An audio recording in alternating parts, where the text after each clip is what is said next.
Hi. So I'm going to be talking to you about the English government during the 1860s, which is around the time Great Expectations was set. Now I know you think this is going to be boring, but I'm sure that there's something you can learn from it. So the Victorian era of the United Kingdom was the period of Queen Victoria's reign, from June 1837 until her death on the 22nd of January 1901.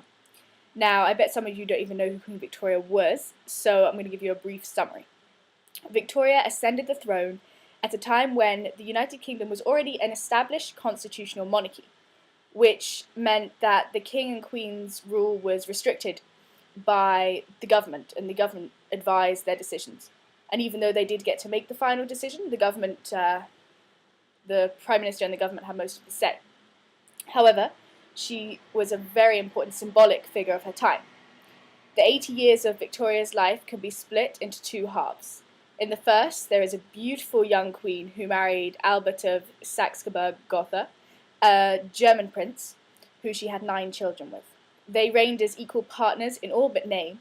The pair oversaw important liberalizing social, political, military, and economic reforms. All this ended, though, with Albert's sudden death in December 1861. When Victoria lost her love, she became a reclusive widow and went into hiding.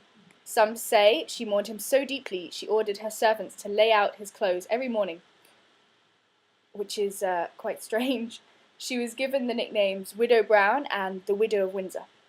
Victoria did eventually reappear, but refused to wear anything other than black clothing until the day she died in 1901.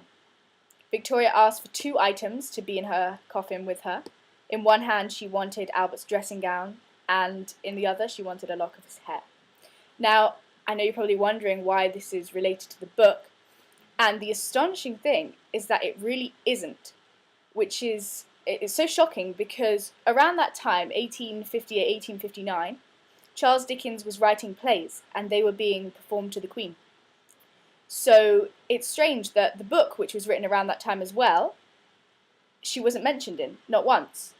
And I think that was on purpose. I think Charles Dickens did that on purpose to show the vast difference between the queens and the nobles and the higher classes, and then the lower classes, the peasants, because she really did have no say in their lives and no influence. Although she was a symbolic and she was respected figure, she didn't have a say in their lives, and I guess he felt it wasn't necessary to mention her.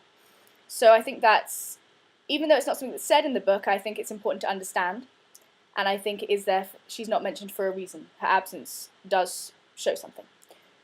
So, yeah, I hope you learnt something from my presentation. Okay, thank you.